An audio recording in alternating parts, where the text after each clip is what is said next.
down these self-care streets as we navigate the maze of wellness and healing. We're helping you live happy, healed, and whole. And we do it all with a hearty dose of belly laughs for good measure. Stay tuned and get ready to wake up happy, sis. Welcome, everybody. It's your girl, Leanne Dulce, your Chief Self-Love Officer and the Wellness Whisperer with Wake Up Happy Sis. And today we've got another exciting episode of Wake Up Happy Sis for you. Oh, shit, we got Tony in the building. He ain't been with us for a minute because he been going to a lot of homegoings. So welcome back, Tony. We missed you, man. Welcome back, brother. It's good to be back. Hey, how y'all doing? We're fabulous. We're doing our thing. But Today, everybody, we are talking about a serious issue, and we're talking about navigating critical illnesses within your family. And we have a wonderful guest here, Catherine Beasley from the Caregivers Connect. She's going to share her story with us, and she's going to give you access to her forming and growing community. So if you're a caregiver, this is the show you need to be on so you can get these resources, okay? And realize that we are not out here alone in these caregiver streets, because sometimes it might feel that way. So tighten your seatbelts and let's get this going. So welcome to the show, Catherine. Thank you for having me. Yes. So why don't you tell us a little bit about yourself and about the Caregivers Connect? Hello, everyone. I am Catherine Beasley, the founder of the Caregivers Connect, where we equip women of color who are caregivers for loved ones with Alzheimer's or dementia with the knowledge about the disease, the skills to properly advocate for your loved ones in different environments, as well as the tools and resources that you'll need in order to navigate this dreadful disease well enough to treat your loved ones well, but yourself as well. Yes, well, thank you so much for being here. And as always, I have my wonderful co-host up there, Sharonda. Don't be looking at the camera because you're driving, ma'am. Please. Yes, ma'am. Hello, everybody. Hello. This is going to be a treat today. Awesome food for the soul. Yes. And then, of course, we have our unofficial hostess with the mostest who be throwing down on KCC on the weekends. If you're not listening to Tony Sanchez, I don't know where you at. I don't know where you been. You may not even have the best music popping in your system. So welcome, Tony. Tell the people a little bit about you, where they can find you. Yes. As she said, you can catch me every Saturday and Sunday night, 7 to 9 p.m. at KCCR Radio, the Brownstone, where we are changing the narrative of how we tell our story, our way. And you can also catch me at Twitch TV, because I'm streaming live right now. We are live on Twitch TV. And you can catch me at Spreaker.com 7 days a week, because I do request shows for my third shift people and everybody who wants something to relax to. So yeah, that's where you can catch me at. And I'm excited about this show right here, man. I came back at a perfect time. Yes, because this is such an important topic. And Catherine, how we do it here, you just jump in when you got something to say. Don't feel like you're saying too much. And if sometimes there may be a slip of a cuss word or two, it's okay, because we keep it real, we keep it raw, and we keep it honest on this station here on today. So one of the things I kind of want to talk about is I kind of want you to give a little bit of your story with your mom and being a caregiver, and what that was like for you. I am recently no longer a caregiver. My mom passed away on April 23rd of this year, but I was her primary caregiver prior to that. And prior to that, even, I was a long distance assistant who my sister who was providing that care. So I've gone through different stages of the caregiving process with my mom. And because I myself didn't know as much about Alzheimer's disease and what it does and the different symptoms, I actually took the time to learn more about the disease. So I'm now a certified dementia practitioner for Alzheimer's and dementia. I took the Alzheimer's Association Essentials course. Like, I took the time to learn more about the disease specifically, because as caregivers, and as Black caregivers, even more so, I think, we tend, and women too, let me put that out there. We tend to just be thrust in this role, right? We care for our loved ones. We're not just going to have them go elsewhere for care or have just anyone care for them. We take it on ourselves. And we do ourselves and them a disservice when we don't know about the disease and we're just acting in protect mode, but that protect mode can also lead to agitation and issues during that caregiving process. So learning more about the disease was key for me because I found that I was doing a number of things that I could have done better after I learned, had I known more about the disease. So I learned more about the disease, and in that capacity, I realized that I'm not the only one, right? I'm not the only caregiver, but I'm also not the only caregiver who doesn't know as much about the disease as they should in order to provide proper care to their loved ones and take proper care of themselves as well. So I want to share that with everyone. I started the Caregivers Connect for that purpose. And one of the things I want to talk about also is that as a caregiver and as someone who's gone and done the research, it allows you to advocate for your loved ones better, because we can't go into these spaces with medical, mental health, whatever, and we don't know, because at that point, what we don't know not only hurts us, it hurts our loved ones, because we all know that as Black people, we typically are not getting the same standard of care that everyone else is getting. That's straight facts, right? And one of the things that I found in particular is when my mom was in the hospital a few times, and even the last time, just because they are professionals, nurses, doctors in their particular specialty does not mean that they know anything about dementia and Alzheimer's, right? So having had the experience I had in terms of having learned some things, I noticed how they weren't treating her a particular way or responding to her in a way that would be beneficial to her, that she could receive it, because, right, Alzheimer's affects the brain. She has diminished capacity now to understand the instructions that are being given to her, to understand her own situation, right? So I had to be there to talk on her behalf in that regard too. And so what you said about advocacy is straight on, and that is one of the key tenets of why I started this, because I found that I was thrust into that role. We always talk for ourselves, but not knowing the disease and then being placed in a situation where someone who has greater authority than you tells you something, we tend to usually just accept whatever they're saying. I don't have that problem because now I have the knowledge behind this disease, the symptoms, and the ways that my mom will better respond to get them the results they need to care for her, right? So being a proper advocate starts with knowing more about the person and the disease in the first place, and then the rules and regulations and things that should and shouldn't be done. But at least knowing the disease helps you to get them the care that they need in the instances of agitation or anxiety, et cetera. So that was key for me. Yes. And I want to just give a shout out to a couple of our listeners. We got Crystal Daly. We got one of our other show hosts, Dr. Michelle Josie, in here. Hey, and we've got Portia. I'm not Portia D, because I do not want to mess up your last name. Hey, Portia. who's from Mozambique, Maputo. So, good morning all the way across the globe. We thank you for tuning in. And just so you guys know, this is a drop-in show. What that means, if you want to come in and be on the stage with us and share your story, then you're more than welcome to. You're going to head on over to this link, sqr.co/join WUHS live. Click that link. Come on in, and you can be a part of the conversation with us today.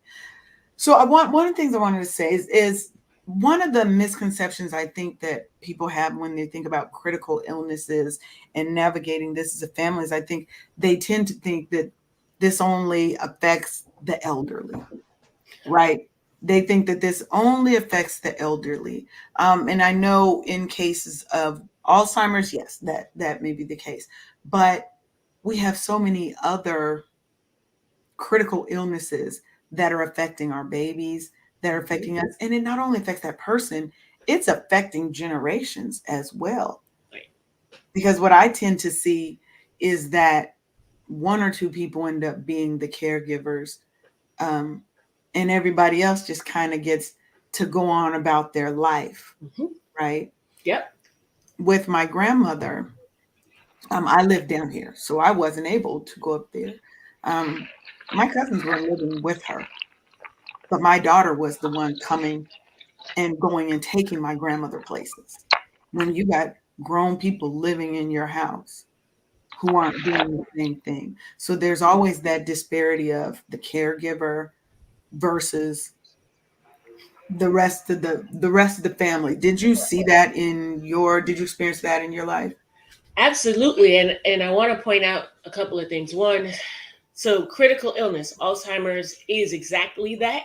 But usually when people think critical illness, they probably think something that's imminent, right? And Alzheimer's is a long-term disease. It's a long game. And it may start many, like people have been known to live with Alzheimer's for 10 years plus, right? Unfortunately, it is still a critical illness based on the changes that are taking place in your loved one's life, right? And certainly depending on the stage, it becomes more critical as you're going along. And that was something that I had to understand and learn as well. To your point about caregiving, I at first was one of the long distance caregivers, and because I live in Atlanta, my mom lived in New York, and my older sister, mostly took care of her with some help from others. But that was before we really knew how critical she was in not being able to live alone. So she lived alone, and people would go in and make sure she ate, make sure she had her meds, and just look in on her each time. And then I would go up pretty much like once a month and be there for like a week at a time. And when I showed up, everybody disappeared, right? They needed their break. So when I got there, I was a full-time caregiver for the week or two, depending on how long I stayed. Because I worked from home, I had that flexibility of just working there. So it worked out well until we realized she was just not capable of caring for herself any longer. She should not live alone. And that's when I have 4 brothers and sisters who are all older than me. And that's when we realized that what would have been the best situation is if we could have gotten a rotation around each of us taking time to stay with her for a week. And that could have helped all of us for different reasons that we can talk about in a moment. It just doesn't happen that way, right? People are entrenched in their own lives and maybe health issues that they themselves are combating, and the stress levels of caring for a loved one with dementia or Alzheimer's might be too much for them. They may just choose not to do it, right? They're not comfortable being around someone with an illness. So there are many reasons why your family members may not participate with you in the care of your loved one. So I'm learning still, if I'm being honest, to give my brothers and sisters the grace for why it is that they weren't as involved as I wanted them to be, as I needed them to be when I actually took my mom in with me, because I didn't want to move back to New York. So she came to live down here with me. And again, I work from home. So in theory, I was the best person to take her in because at least I could be home with her every day. Well, I have a job. I have a partner, right? So I'm supposed to have my own life, care for my mom, work, have a love life, all of that. Like, it was hard. And imagine those who are sandwich generation and they're caring for children as well as their loved ones too. So caregiving can be really complex and cause different issues depending on where you are in that journey. So having the support of family members is really key. And how you get that support is you have to navigate that, right? You have to finesse it, and I can say I didn't do as great a job of it, but it is building that relationship. If you and your siblings are not as close as you would like, if their relationship with your parent, if that's whom you're caring for, isn't the greatest, but now your parent is in the position where they need that assistance, rebuilding that relationship, either on the sibling level or the parent and child level, is really key to get them involved. Having people just check in on you as the primary caregiver. You don't have to do as much as I do, but knowing that you care, giving me an outlet and letting me know that you're there to support in some kind of way would have gone, at least more often for me, would have gone a long way for me. Checking in, but also not telling me. Now, I'm going to speak about me, but this is for everyone in general. Don't call if you're not the primary caregiver and then tell me what to do, Like you're not here in the trenches doing it. So Yeah. you need to help. You have suggestions, great. But understand that I make the final decision because I'm the person who's here doing Yeah. it. I control myself. Sometimes you don't control yourself so well, depending on how people are coming at you and what you're doing. But you want to always maintain that control. I can hear whatever's coming. I choose what I keep and let the rest go on about its business. But as someone who wants to and should support a loved one caring for your parent and you're the sibling, and I'm using my example, then doing stuff like that is going to be key. Sending assistance. I don't like I didn't want to make decisions any longer in this process. So if you want to help me, and I put up a post about grief groceries in general from people who want to support those who are in a caregiving role or who are in the middle of some sort of traumatic grief, right? Just doing things instead of asking, what can I do? Or let me know if you need help. I'm not going to do that, right? I need the help, but I'm not at the point where I can say, hey, I need X, Y, and Z. So it's not that we don't need the help. It's oftentimes that we don't know how to ask for the help. Some people, it wasn't me in terms of being too proud. It was I just am usually the person that's always helping, that I don't know how to receive help nor to ask for help. Okay. So that whole, and what you do on this show, talking about the caregiver and self-care is so key because, and I'm still learning that, right? My mom has passed on. I'm still learning to care for me. I'm still processing this grief the grief that I have. And I'm still learning what I need to learn to support the community that I have decided it is my life's work to now do, right? Not just to honor my mom, but just because I see there is such a need for it, especially in our community. So for our family, we were just that. My older sister lived with my mom and my brother in Detroit, and my brother and I live in Texas. My sister couldn't actually say anything all the way out of her mouth before Amazon is knocking on the door. You can't say that you need something for our mother and us not be able to, hey, because that was a stress level that we took away, that we supported our big sister because she was the main caregiver. Right. And I actually had to remind my big sister, she has more than one kid, right? You don't have to do this by yourself, right? And so it was a blessing. And I'm the younger sister, and I had to make the command decision. I was like, look, Neen, my sister was having a hernia surgery that she kept putting off until one day. Yeah, until one day. You laughing, Catherine, Tony? Yeah. So I was like, so what we're gonna do is my mama is coming to Texas. She has to come to Texas. There's no way around it. Like you were saying earlier, our community refuses to allow our family members to go into a facility when we have able-bodied people here to support. In that same year, my brother had the same hernia surgery, and he's a police officer. And and I was teleworking at the time. By the grace of God, it all worked out. It all worked out. And being able to, talk it over with my spouse, and we're already renting a van. We already, we're going to meet up in Memphis because that was the and stuff. And we were doing a battle handoff because this was during the pandemic in 2020. And so we met up at a hotel, and then we drove her, back to Texas and stuff. So she was with us for her last 3 months. And my sister got to have her surgery. So did my brother. And while I was helping my mom, my husband was like, babe, you got to eat. You got to sit down. I couldn't think about myself. I couldn't afford to be concerned that my knees were already compromised. And then, carrying my mom who she couldn't do for herself anymore and stuff. And so you forget about yourself and you push yourself down so she can have it was a whole production. And it was awesome to be able to step in the role of the primary caregiver, because can't nobody tell me nothing about no Shirley Scott, because we are That's it. fighting about her. Right? It's my mama, right? Even though I have 4 older brothers and sisters, my mama, you need to do, or I need to do, because my mama needs, right? I want to touch on something that you mentioned, Sharonda. One is, yes, it's a cultural thing in many different cultures, right? That they care for their young loved ones when they get older, right? Mm-hmm.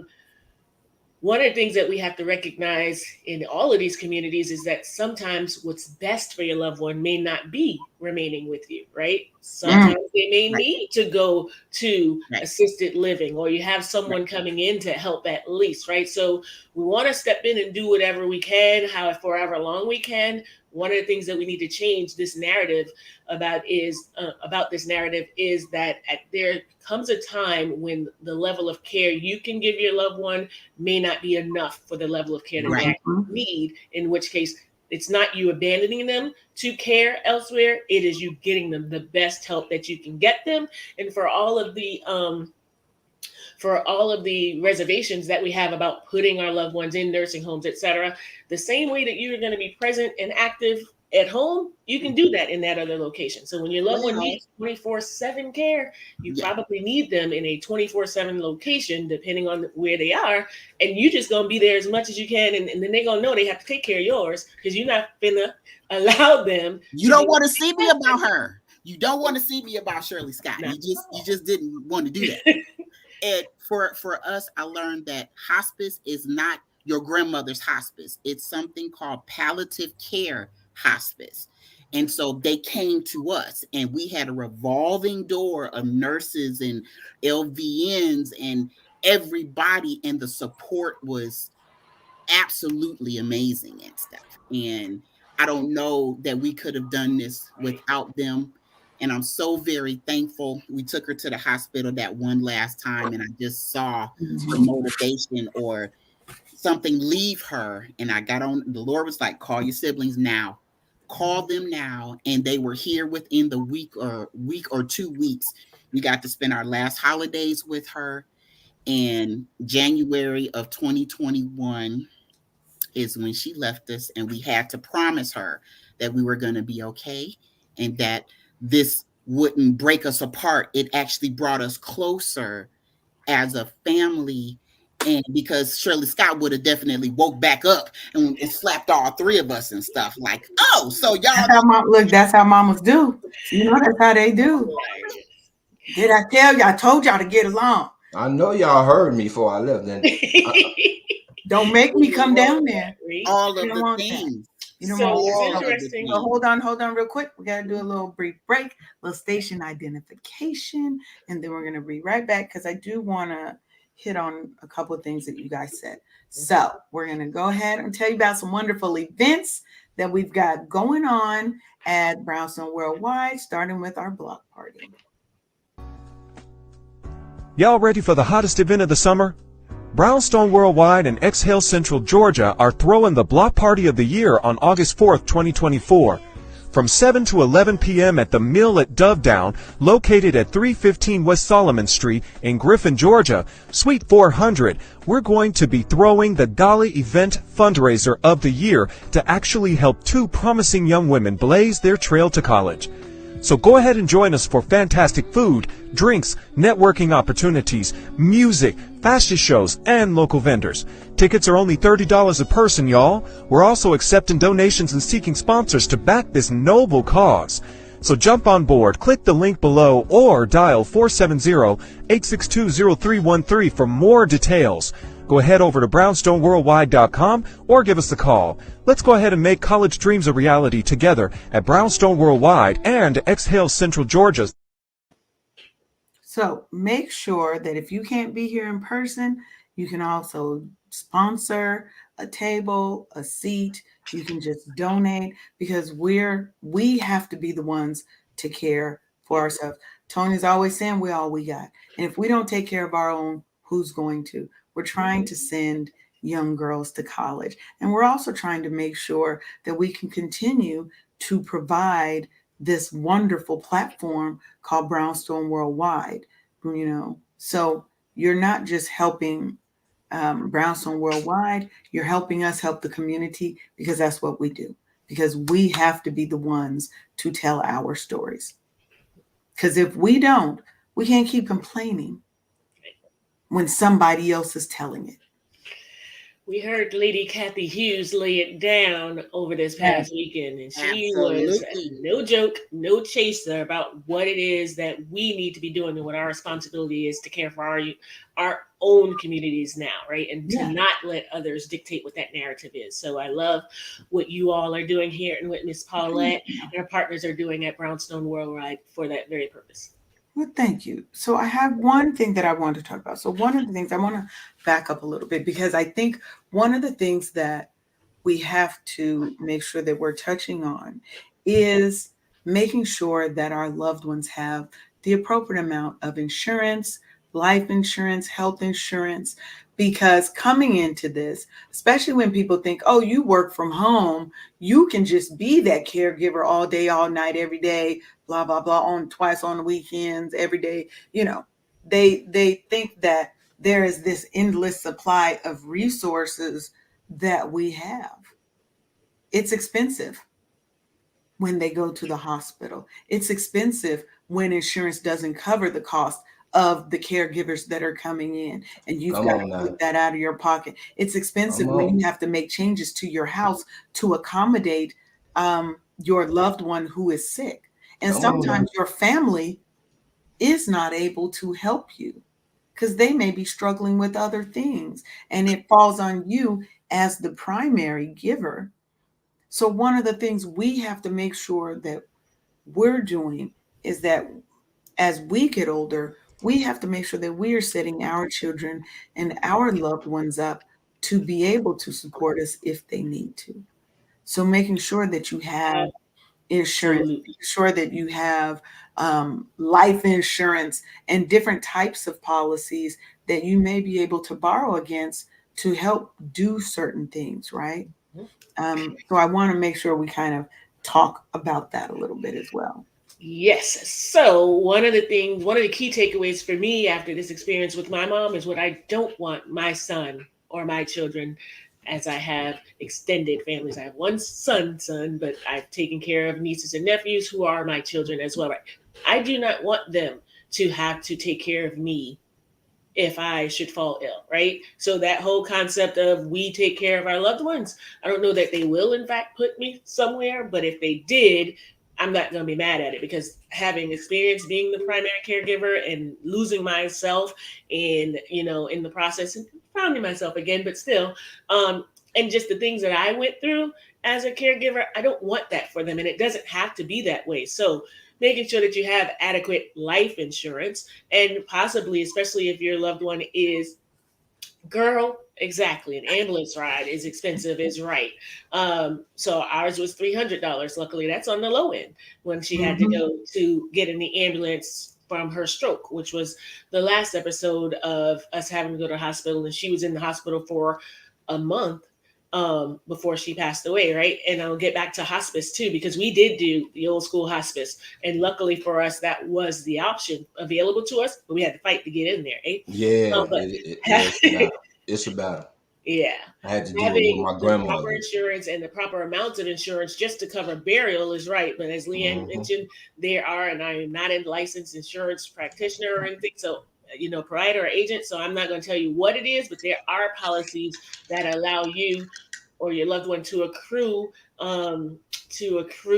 lifetime value, and then you can borrow against that. Or there are policies that let you borrow against it, as not even borrow, but take out against that money as you are living for your living expenses. So you want to look at the different options for health insurance, long-term care insurance. Get that for yourself before you need it. And if you can get it before the age of 40, that's best, because it costs less for you, right? And that's an insurance that allows you to get additional funds available to you to care for you or your loved one if they have it in the times when they need it. So that out-of-pocket expense of having home care attendants come in, because Medicare won't pay for it, but Medicaid will, and most of our loved ones will not qualify for Medicaid by even one penny. You Yep. don't get all of the additional benefits that are given to those with Medicaid, and you only have Medicare, and the good majority of anything extra has to come out of your pocket, right? So having that long-term care insurance is going to be really important for you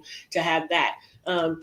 I'm listening to y'all talk about how great siblings are, and they may not have money, and I'm like, there's that grace again. They may not want to or choose not to provide funds to help in that process. Right? So it's not always that they can't. Maybe they don't want to. In which case, right? Because you have money and because she has some money coming in, and then anything extra, we got to figure it out on our own, because people, they are living their lives, and sometimes they don't have it, but oftentimes, it can also be the case that they just choose not to, right? So having other ways to secure those funds for Alzheimer's, the Alzheimer's Association, ALZ.org is going to possibly have some local chapters that have assistance for you as a loved one caring for someone with Alzheimer's to get additional funding for those things as well. So check in with your local organizations as well to see if they have programs that will get you some additional funds. But you definitely need to plan for your future, making sure not only just financials are in place, but also the legal documentation that needs to Oh, yes. having a power of attorney that says you in fact can speak on behalf of this person, right? My mom with dementia, she had a stroke, so now it's double hit. She has the cognitive impairment, so she doesn't understand everything that's going on with her, and even something that just happened with her recently. So when the nurses and doctors come in and start rapid firing questions at her, Right. she's getting agitated or frustrated because she can't really answer, and then that advocacy comes in. One, be there, have the information, know what's going on with your loved one at each stage, so that when you do go to the doctor, you can speak from a position of power and authority and understanding, like full understanding, and not guessing, well, this is what happened, that would happen, or maybe I'm not sure, right? Know what their allergies are, know what their medications are, what they're taking them for, how often they take them, when they last took them, right? These are questions that they are going to ask you when you present at the doctor's office. So having that information written down, who their other doctors are. So there's just so many different pieces of information that you need to have available to properly advocate for them. But having that advance directive for each visit, unless you get a healthcare power of attorney that will cross all visits, like, and there's such a thing as that. So just knowing that what your loved ones want in that situation as well, if you can have that discussion in advance. Do they want to be resuscitated or not? It's not you, it's what they want. Right. And if they are trusting you to be that person who gives that directive, then you better be the person who will listen to what they wanted and do it. And if you can't, like if you find that you won't be able to say my mom is a DNR, then you shouldn't be the person whose name goes on that paperwork, if that's what she asked of, right? Because it's not so easy to just sit back and say comfort care now and not do everything you can to revive my mother, right? And for me, that was like, I knew what her wishes were, and luckily they aligned with what mine were, and that is quality of life for me trumps everything. My mom had Alzheimer's, moving into the late stages of Alzheimer's, and she had a stroke, which left her incapable of speaking very well. So she couldn't even say what she wanted to say when she wanted to say it. And just watching that frustration and her not being able to move, like things like that, to me, it was comfort care when she ended up having a brain bleed as well. And it was like, okay, she's 81, has had multiple surgeries, have one more. Is that really, am I keeping her alive for me? Or because this is what she would wanted, and this, she just wants to live for as long as she can. That wasn't my mama. So knowing and just really knowing what their wishes are, being the person, having the legal documentation that lets you speak on their behalf, and being willing and able to follow through on those sorts of things is going to be really important. I know, like when my grandmother she had a heart attack and a stroke at the same time. So it left her on life support. And now I'm here in Georgia, me and my boys, and everybody else, my aunts and in Florida, and everybody else is pretty much in Seattle, where my grandmother is. And we're on a call and we're arguing over, keeping her on life support. And at one point, I said, you guys are not going to keep her on life support because you feel guilty for not being there when you had the opportunity. I didn't have the chance to be there because I lived 2,000, 3,000 miles away. Mm-hmm. You guys are right down the street and you weren't there. So do not try to play and say, oh, we're not going. What you're not going to do is leave her on child support. Leave her on life support when I know that isn't what she wanted. Mm-hmm. I'm on my way. My aunt, she on her way. And see, that's why I put motives and agenda in there. You know what I'm saying? Because it's amazing how let's just take a number of 5 children. A woman can have 5 kids, raise them all in the same household, and each one of them come up with a different perspective of how they look at their mom. You know what I'm saying? Oh, yeah. And that's why I say those agendas and those hidden motives come into play, because if you a sibling and your mom kind of favored somebody else over you, now, you know what I'm saying? So, all that comes into effect when it comes down to making those kind of decisions. You do it, right? Yeah. You the favorite. She did X, Y, and Z for you, so now you take care of her. Right. But then you still want to have a say in everything that's happening. Or the expectation is that I think you make more money, so you should be the one to pay for this. How are you gonna clock my pockets? So much.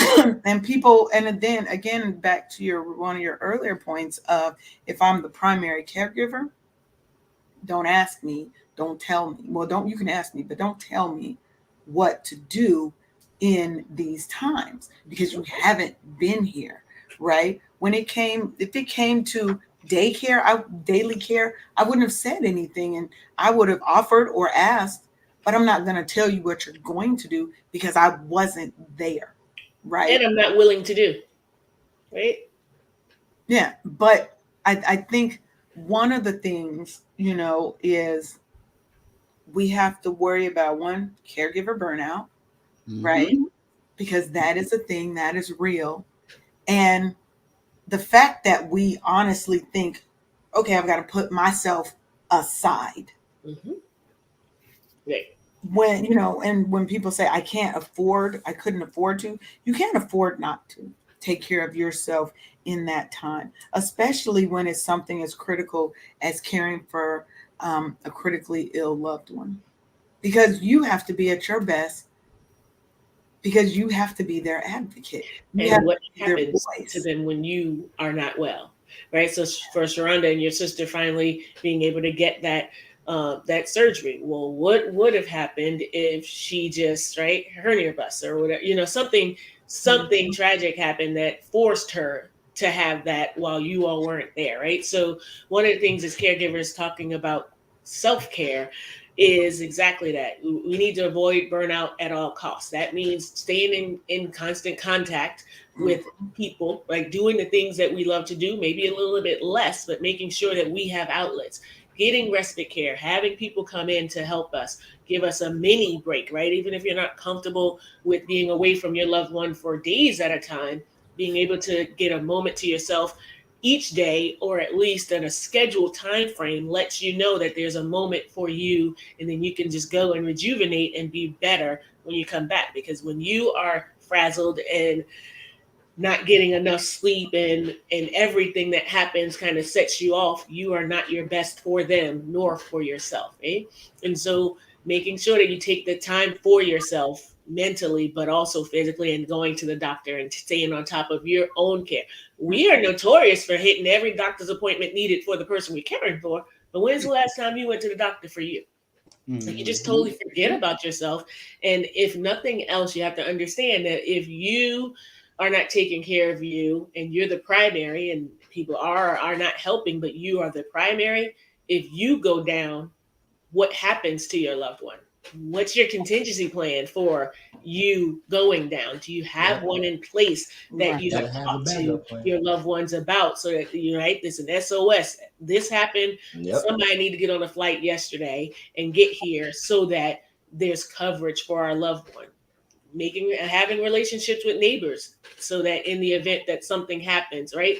Because you don't like I'm definitely in a bubble. I have some neighbors and I wave hi to them, but I don't talk to them, right?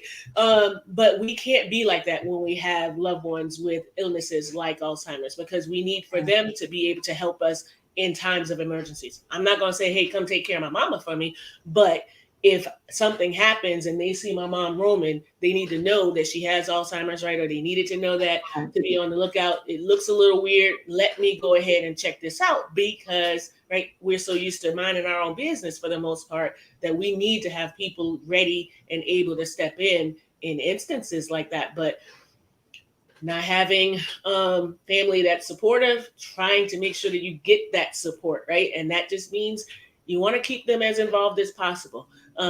Give them updates. Have either a daily chat with somebody or at least a weekly chat. Have an email or text chain that you send to people to keep them up to date on what's happening with your loved one, that makes them feel like they're included in the process. Right. So basically, as a primary caregiver not receiving the help that you want, you kind of have to swallow down every bit of resentment and anything else you may feel in order to get the best care for your loved one. And that means reaching out to those who aren't reaching out to you, right? Keeping them involved and letting them know what's happening with your loved one, what they like, what they don't like, what agitation, what they get agitated about, what's the cause, and then what happens and how you resolve it, right? So that if they have to step in, they can do so in a way that's least disruptive to that loved one. So there's just so much involved with having precautions in place when anyone's coming to help you even, but two, for when you may not be in a position to provide that care any longer, or at least not at the level that you were able to do so originally. Amen. This thing that one of the things that got me, first of all, thank you for helping me realize that my family situation is an anomaly and not the standard. I'm just sitting here like, kudos to y'all. It was wow. So nice. Wow. Support? What is that? I thank you for that. And I got to call my home team, my brother and my sister, and just, I thank you for helping me to see that they are even more awesome in my eyes, because our situation isn't like everybody else's. And it could always suck worse. Yeah. And but the thing that one of the things that tripped me up is making me cry a little bit. But for mom's pain, I had to be the one to administer narcotics.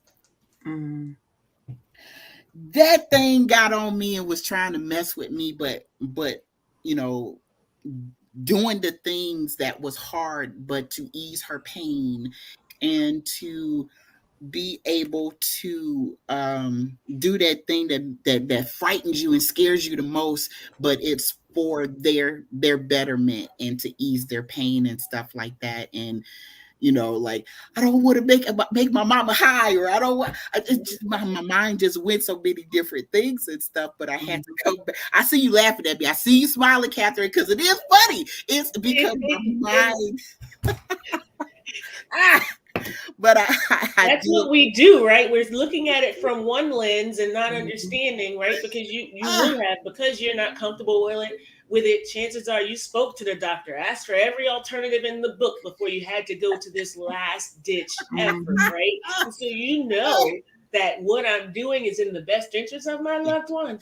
It doesn't make it any easier, right? And so one of the things that I always have to do, and I don't do well at still, is giving myself grace. Like, as I continue to learn what I'm learning to help others, and then I hit moments that it just sends me flashbacks to, oh, I was supposed to have done this instead. And then I'll start beating myself up about the things that I didn't do correctly to care for my mom. And Monday night quarterbacking this whole situation with her. And then I have to remind myself that, one, I did the best with what I had.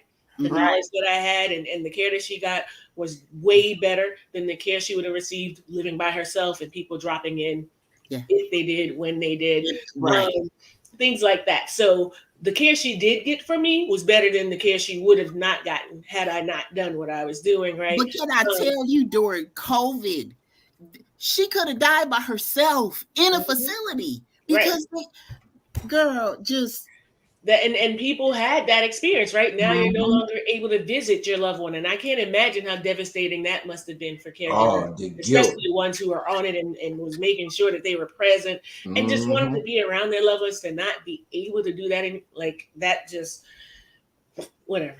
Not even gonna go there, right? But it's just one of those things. And so, what I want to say, right, I don't want to sit and act at all like there was no support from my family. There just wasn't the level of support that I would have liked. One. Two, I didn't recognize and have an appreciation for what you were just saying, that it is like people, like I'm the youngest. So my mom and my older sister were closer in age than one another. So they almost kind of grew up together. So their interactions and their dynamic as mother and daughter were totally different than mine. My mom was 31 when she had me, right? And so she was a better parent at that time, or, you know, more present, things like that for me. So relationships, differences, and dynamics between all of her kids prior to me and me are all different, and may play some role in how they interacted with her, what level of care they were willing to give, other things like that. And so I'm still processing that and giving grace to my loved ones more and more. But you can tell me nothing. It was like, I don't call me, ask me no questions if you're not calling your mother. If you don't talk to your mother, you don't need to talk to me. Like, about me, it was right. And they would call her. They just wouldn't call her as much as I wanted, right? But I got to understand that they were doing what they could do at that time. But I had no appreciation for that while we were in it whatsoever. See, I need a fan. I need kind of hear a little bit of bitterness in me. You need a fan on your behalf, Tony. Yeah, I gotta give me a fan. I gotta give me a fan. That's a fan moment right there. That's a fan moment. You are really cracking me up with these fans. You're gonna have one soon. You're gonna have one too. Ooh, yes. That mean when you see that fan come out, you didn't touch something. That's a church amen moment. Y'all are too funny. And so part about making sure as a caregiver of anyone, critical illness or no, like for whatever reason you are caregiving and there's a need for family involvement. Like we always want family involvement. It's best as long as they're being treated well. It was better for my mama to hear from the brother, sister that I didn't want to talk to. Like, call your mother. Make sure you call your mother. I would never stop you from talking to your mother. I don't have to talk to you if I'm not your friend right now, but I want you to talk to your mother because they need you. And it got to a point where my mom didn't know who I was. Yeah. She knew who they were. Yeah. Talk about bitter at times because I'm here in the trenches all day, every day. You don't know me, but you know these people that call you. Don't call it, right? And it's just not as often as I like. So I'm putting my values on them. And again, I have to respect what they're going through. I could wish for more, but people are going through their own things and we got to understand them. And so how can we as primary caregivers help them? Try to get them more involved. Some people are just not comfortable with the changes that took place. Like, now I can't see my mom like that. I'm like, but she's the only one. And this is all it is. So you choose to not see her like that instead of seeing her for it, right? But that was me placing my values on it versus what someone else was going through, right? And so it's a struggle, but we want to make sure that we let them do what they can do and we accept without any expectations what it is that they can do, right? And what they will do, because we can't force them anymore to be more involved than they can force you to listen to what they're going to tell you to do when they're not here doing the things. But how dare they? Being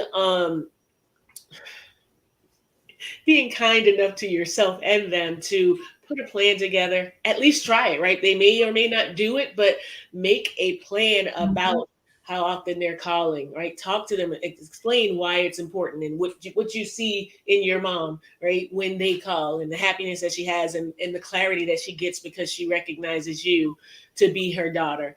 And so it makes her feel better. And that's why I need you to call more often.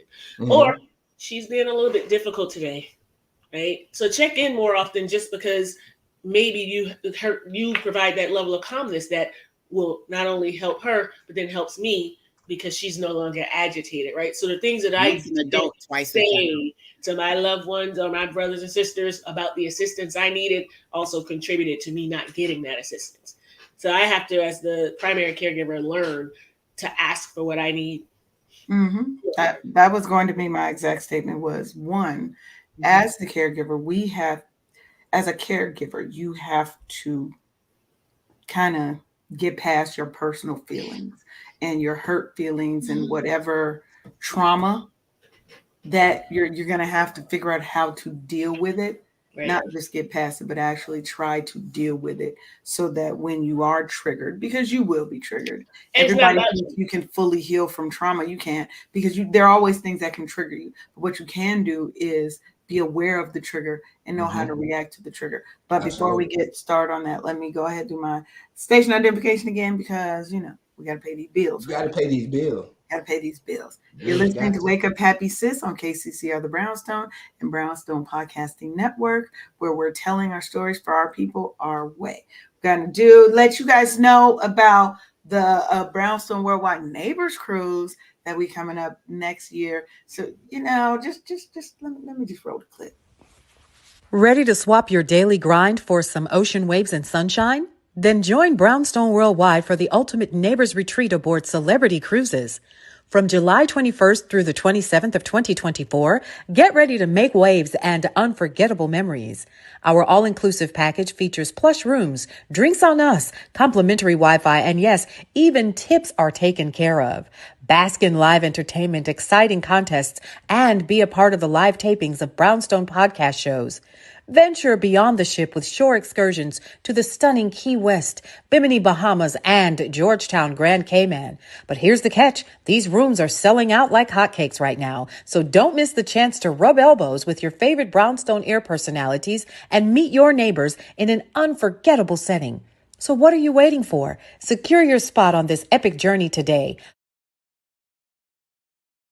Yes. So if you don't know, now you know. Come ahead and join us on this cruise next year. We're actually going to be doing some really cool things. There's going to be a live shows on there. So you'll get to interact with the radio personalities and just have fun on a cruise, right? Get away, take some time for yourself, because self-care is important, right?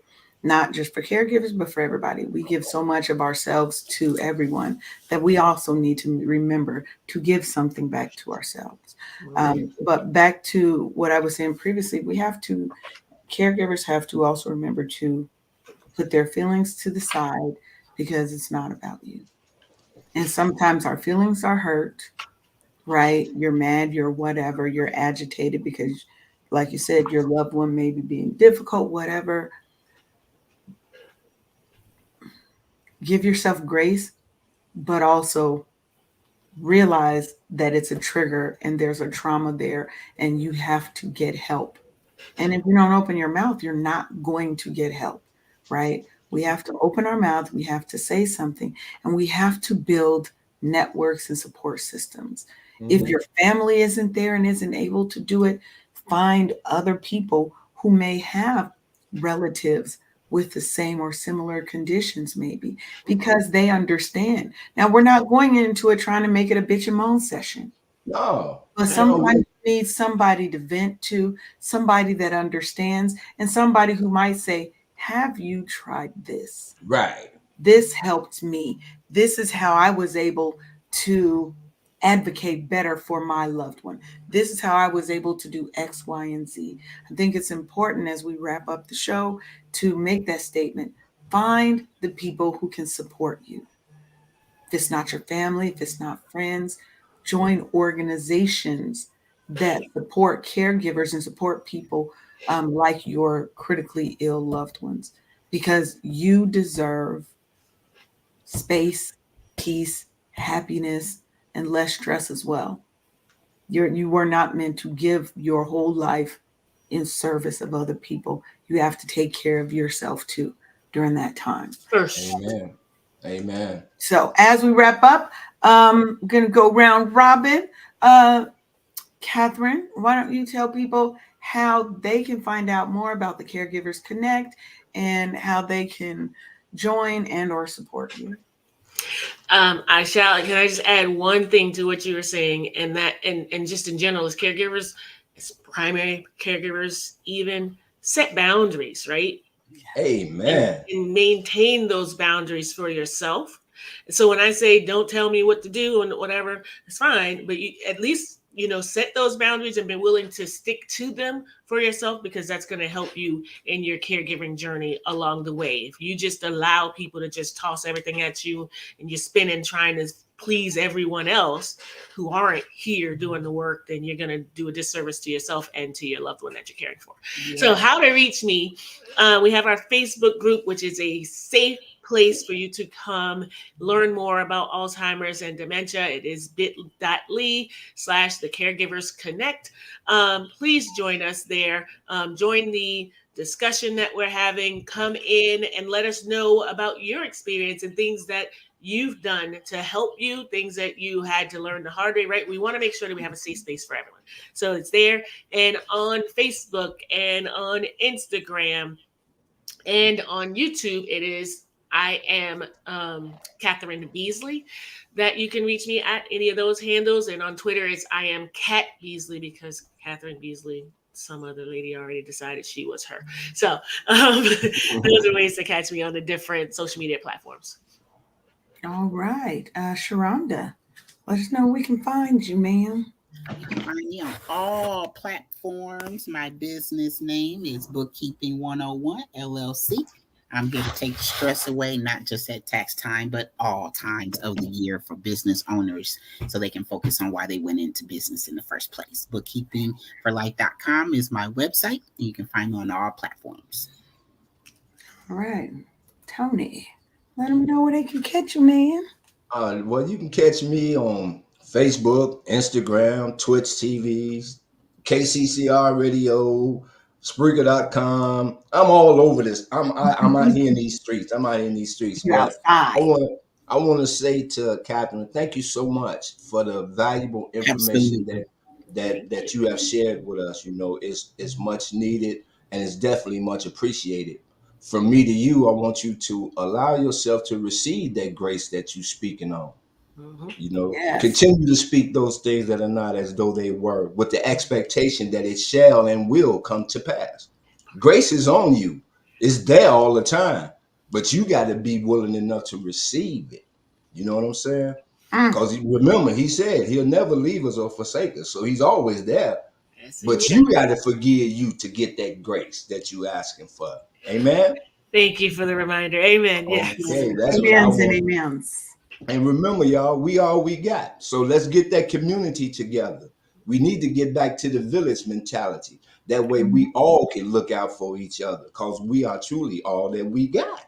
And you're not alone. Never alone. Definitely not. And you have been listening to Wake Up Happy Sis on KCCR, the Brownstone and Brownstone Podcast Network, where we're changing the narrative for our people by telling our stories our way. Catherine, I definitely want to thank you for coming on, sharing all this knowledge, being able and being vulnerable enough to share your story with us and your challenges, because that may help somebody else to realize that they're not alone and that they do deserve grace, and they have to give themselves grace and give others that same grace as well. If you would like to check up on me, you can join my free Facebook group, Wake Up Happy Sis. And if you're just looking for this cute bald head, I'm all over these streets at Dulce and Lay and Wake Up Happy Sis. You're going to find me if you're looking at me. And if you would like to be a guest on our show, you're going to go to bit.ly/WUHS guest. Fill out that form. We're going into season 5, so in July. So we're definitely going to be putting up all the new shows. So there's going to be some new hotness, new people. We need new energy, new people, so that everybody gets a chance to kind of share their story, and we can help make our world a little bit better place for us. Yes, Lord. That's what we're trying to do here. Wake Up Happy Sis, give you the tools so that you can wake up happy, healed, in whole. So Ta-da. with that, I want to thank y'all for joining us, and we'll be back on Thursday with another topic. Because in June, this is our last week where we're doing 2 shows a week. Then we go back to once a week, every Monday, 10 a.m. Eastern. So make sure you check us out on all platforms. And we love y'all, and I want you to have the day you're meant to have, because you actually get to choose. Amen. Everybody.